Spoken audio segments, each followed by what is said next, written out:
जोगिराज हमको बोली खिला के छू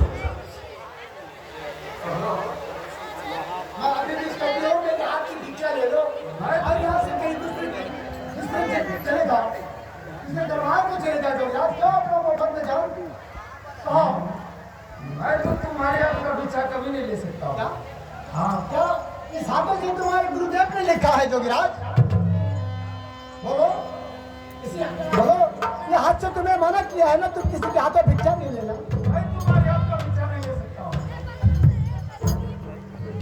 और किसके हाथों से लेने बोला जोगिराज कहो महादेव को जाकर पूछा हो महादेव के जाकर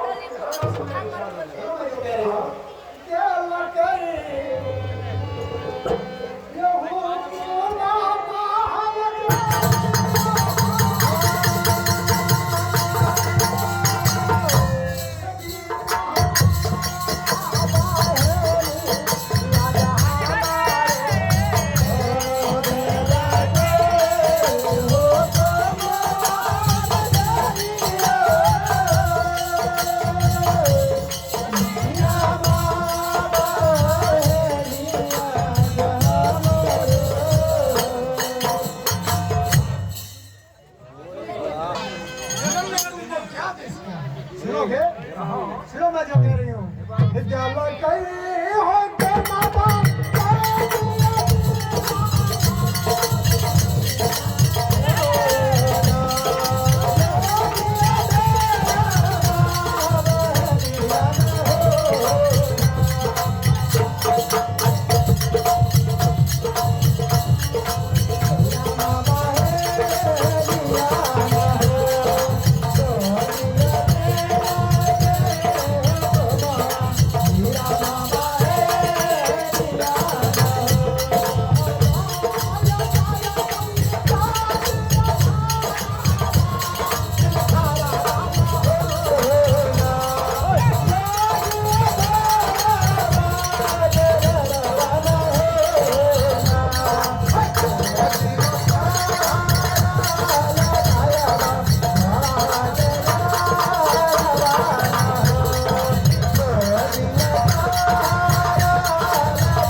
जोगिराज मैं तुम्हें घोड़े के घर ले जाऊंगी और खाने के लिए चौकर की रोटी और पीने के लिए नारियल की खोपड़े में पानी दूंगी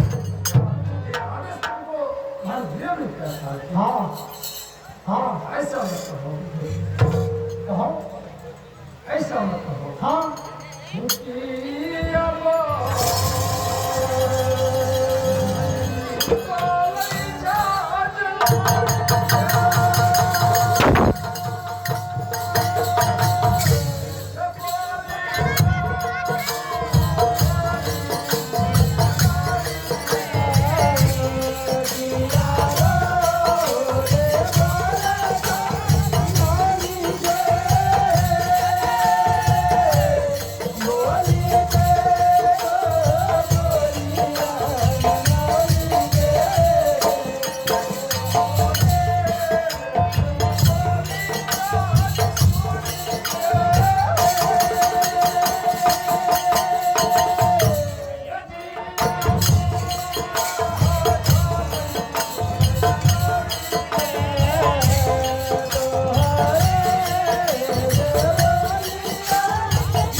मैं छोड़ दूंगी जुगराज तुम मेरी हाथ की भिक्षा ले लो और मैं तुम्हें घोड़े के घर नहीं ले जाऊंगी बोलो बोलो मैं तुम्हें छोड़ दूंगी जो मैं तुम्हें छोड़ दूं सामने माँ मैं तुम्हें छोड़ दूं मैं तुम्हें छोड़ दूं जुगराज सुनो मेरा नाम सालखी है सालखी तुम्हें छोड़ने वाली नहीं जितनी मार तूने दीदी के हाथों से मुझे दिलाया है ना उसकी दुनिया में तुम्हारे देह का चावल ना फोड़ दो तो मेरी नाम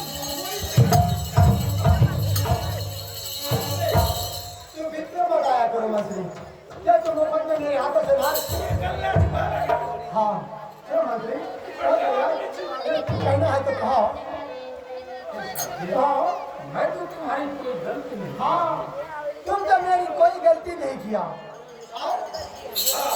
मैं हाँ, मैं तुम्हारा कोई गलती नहीं की। और तुम्हारे गुरुदेव ने क्या कहा था? इस लड़की के हाथों से तुम भिक्षा नहीं लेना। नहीं कहा था?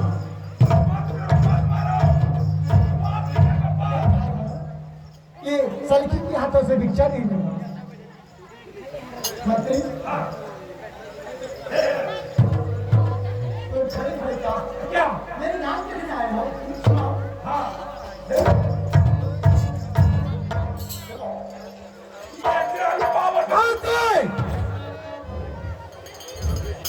इसके हाथों में रस्सा लगाओ और खिसकते हुए घोड़े के घर ले चलो मंत्री। हाँ,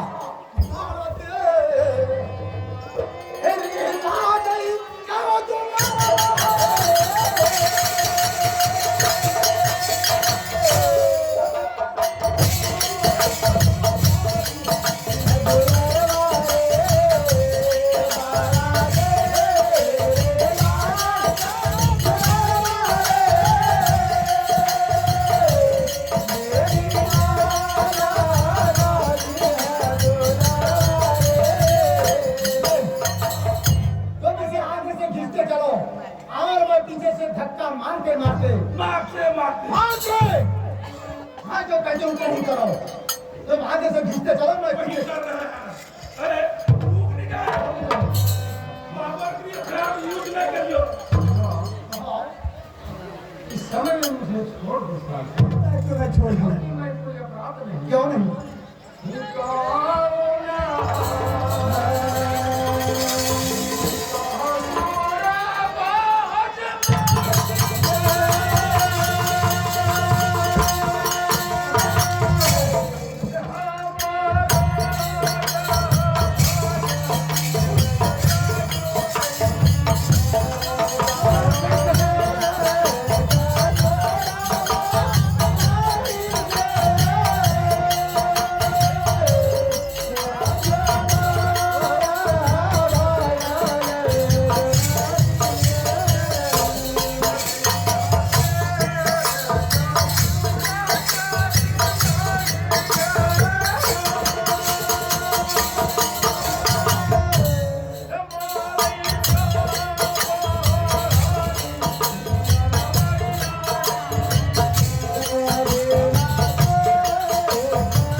मेरे हाथ से जब तुम भिक्षा नहीं ले सकता तो मैं तुम्हें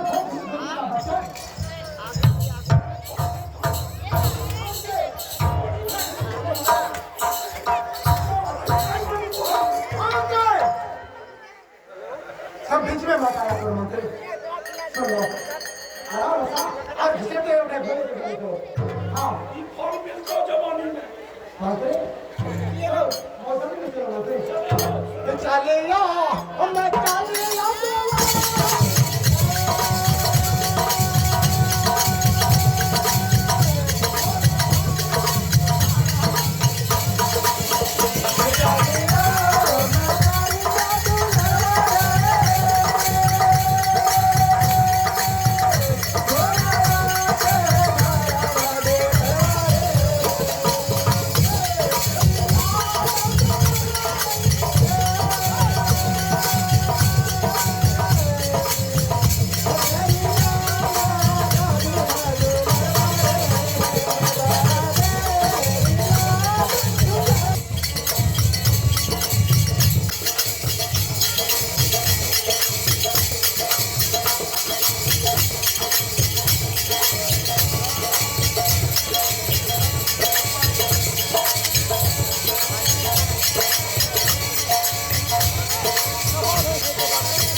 इस समय में गुरुदेव सहारा नहीं करने पर तो ये चंडालिन ने इस घोड़े का घर में मुझे मार डालता।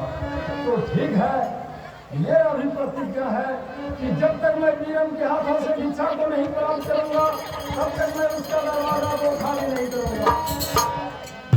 भिक्षा के चलते मेरा प्राण कम नहीं चले जाए, लेकिन भिक्षा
नीना सुनता बैठे